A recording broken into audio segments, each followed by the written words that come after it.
গত 4 তারিখে মহিপুরে নির্মমভাবে ব্রাশ ফায়ার করে ছাত্র জনতাকে যারা হত্যা করেছে তাদের জায়গা আর ফেরিতে হবে না, তাদের প্রসন্নের জায়গা ফেরিতে হবে না। যাদেরকে খুন করেছেন, যাদেরকে গুম করেছেন, যাদেরকে মামলা দিয়েছেন, আজকে তারা এই মাঠে এসে সমাবেত হয়েছে আপনাদেরকে দেখে নেওয়ার জন্য।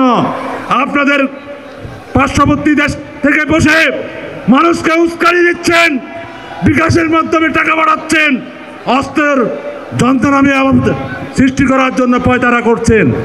আমরা প্রশাসনের উদ্দেশ্যে বলতে চাই, যারা ফেরিকে অশান্ত করার পয়তারা করছে, যারা ফেরিতে খুনের রাজনীতি চালু করেছে, যারা ছাত্রদেরকে হত্যা করে পার্শ্ববর্তী ভারত গিয়ে পালিয়েছে, তাদের বিরুদ্ধে ফেরির প্রতিটি যুবদল, ছাত্রদল, বিএনপির নেতাকর্মীরা সোচ্চার।